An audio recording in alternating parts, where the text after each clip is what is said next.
Hi everyone, Fritz here. In today's video we're going to be installing an oil catch can on your N55 engine, specifically the BMW M235i.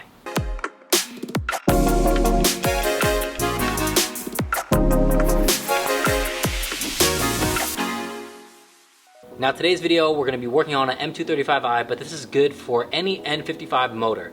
Now in this video I'm going to list all the parts down below, and the reason why I individually sourced each part is because the hoses have to be a specific size when you're running the oil catch can, but more importantly than that, I don't think that this little can right here should cost more than say $100 with all the hoses included.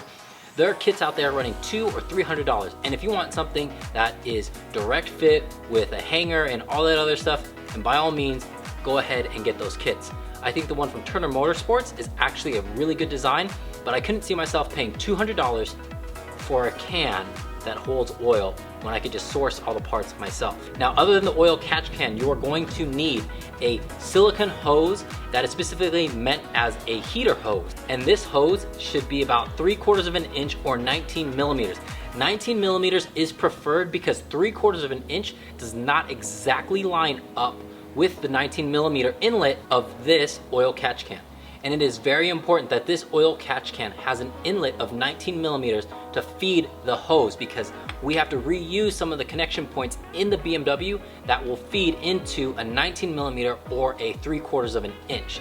Again, 3/4 of an inch is just a little bit bigger than 19 millimeters, so we will have to use hose clamps to secure it into place. And that leads us into item number 3 is hose clamps. The hose clamps that come with this kit are not big enough to go around the 3/4 of an inch hose, and they are actually a lot thinner. And so these hose clamps here are actually a lot wider and will cover a bigger surface area. That way when it clamps down on the hose, it's a little bit more even when it does so.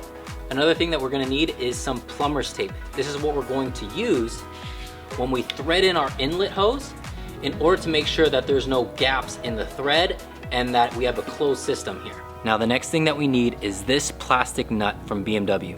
I'm gonna list the part number down below. I have no idea what the pitch for this thread is, so if you know what it is, just let me know in the comment section below. That way you could just simply go to a Home Depot or a Lowe's, but I did go to both of those places and neither one of them had a thread that would work for this screw that we're gonna use. And when we use that existing screw in the engine bay, we don't have to cut or trim any of the engine cover. That's exactly why I wanted to go with this kit, because every other kit that I've seen so far, you have to cut or trim a portion of the engine cover.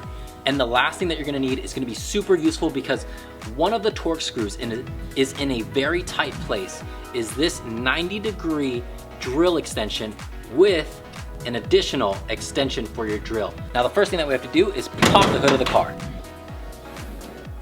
And right there is where we are going to connect our oil catch can.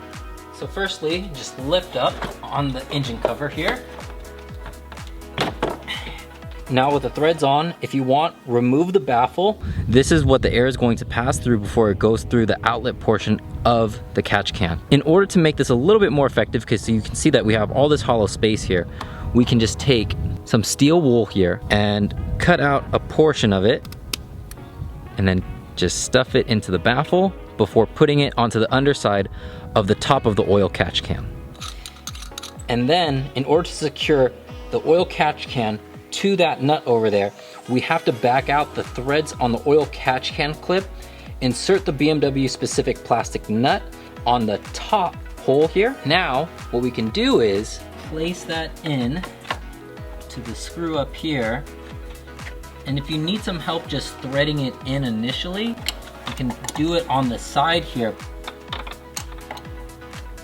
Now once it's mostly threaded on, just turn the oil catch can upright so that you can finish threading it into place.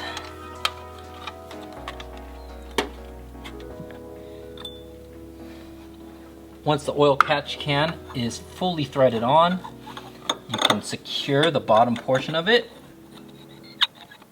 Now the good thing about this dipstick is that it has these increment levels. So if you monitor every time you check the oil catch can at certain mile intervals, you'll know about how much oil is gonna pass through the oil catch can, and then you can time your drains in between those intervals.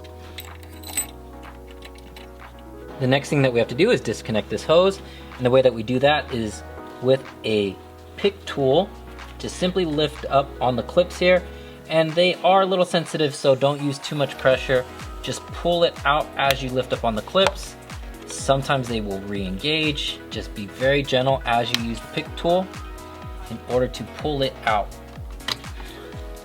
Now this next part is gonna be tricky because we have to use that 90-degree drill bit tool in order to access the T20 torque screw. Okay, so if we follow this hose right here, it's gonna lead us down right there. The T20 torque screw right there. That is what we are going to use our 90-degree tool for in order to remove it. Now using the tool to line it up, just unscrew. Now when the screw is out, hold it in place with the drill bit tool, but use a magnetic grab tool. That way, you pull it out without any problem. Now just reach in and wiggle the tube out of place. That way, we have access to the electric connector that's right there. Now what we need to do is disconnect the ends of this tube, and then we connect them to our silicone tube, and then we can start reattaching everything back up.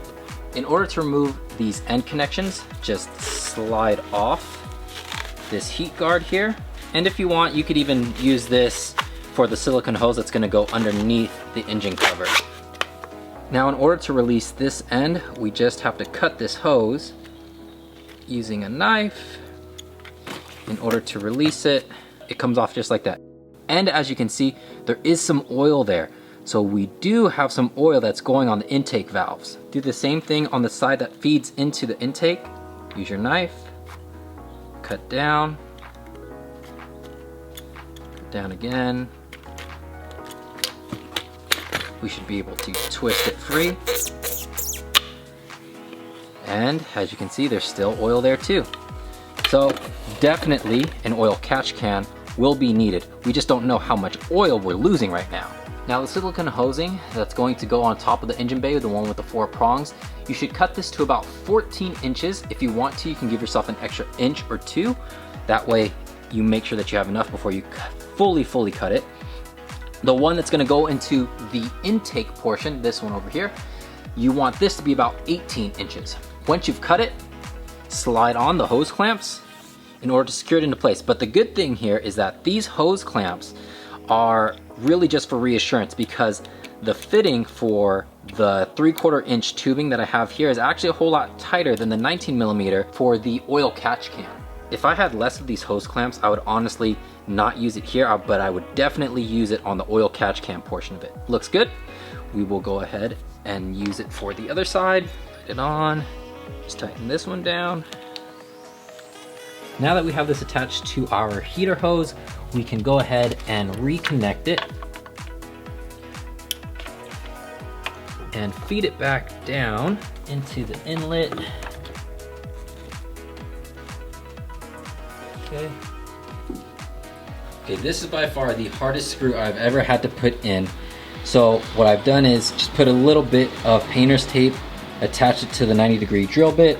Now that that agonizing part of getting the screw on is over, tighten it with that 90-degree tool. And that is probably the hardest part of this whole install. So as you might have heard there, I cracked the turbo inlet pipe. Right where that screw holds in that PCV insert, right there, I cracked it. So what happened was the screw wasn't perfectly aligned, and then when I drilled it in, it went sideways and it actually cracked the housing. Now it's not the end of the world. It'll probably still stay in place because it's relatively low pressure, and I'm gonna order a new turbo inlet pipe. So if you're watching this in the very far future, here's the video link for that. But if you're watching this right around the time that this video comes out, just be really careful when you're screwing in that screw that holds in that PCV insert. Otherwise you're gonna crack it like me. So learn from my mistake. So right here, you can see our new silicone heater hose with the PCV end attached to it. That portion that I'm gonna circle right here, that is the portion that the screw goes through And if we go a little bit to the right here, that portion right there, that's the broken portion where I didn't perfectly align the screw and it broke the housing for it. And this connection, when we actually put in that heater hose, is a pretty tight fit. And you can see right there that it actually has an O-ring, and that's what makes it a tight fit even without the screw. Now with that said, this is the time where we can just slide in the PCV hose into the inlet pipe. Here, this is about as tight as a fit that we're gonna get if you do break the screw, but hopefully you didn't, and it's a perfectly sealed system. Now reattach the 4-prong connection until it snaps into place. Now the cool thing here is that BMW actually put a groove for the old hose line. We will follow that, place it on the inside tract of this hose over here, and then from there we will feed it to the inlet of our oil catch can. Now the oil catch can will tell you on the side whether it's the inlet or outlet portion. So from the top of the engine, this hose is going to feed to the inlet, which is this outside section here. Just feed in your hose clamp and then slide it in. Make sure to take out the kinks before you tighten everything down. Now this is just an 8mm, or you could even use a flathead screwdriver. Make sure that it's snug up. Now after switching over for the positive terminal that feeds from the battery to the front of the car over to the oil catch can's inlet side, take your heater hose that's gonna feed into the turbo inlet, put on the hose clamp, and feed it into the outlet section of the oil catch can. Work out any kinks before tightening it down. Now that everything's tightened up, the last step is to put on the engine cover without cutting or trimming it at all. So as you can see, the oil catch can, along with its hoses, sit nicely on the lip of the engine cover that's already existing there. So we don't have to cut or trim any of this. And it's about half the price of the cheapest oil catch can that you can find out there.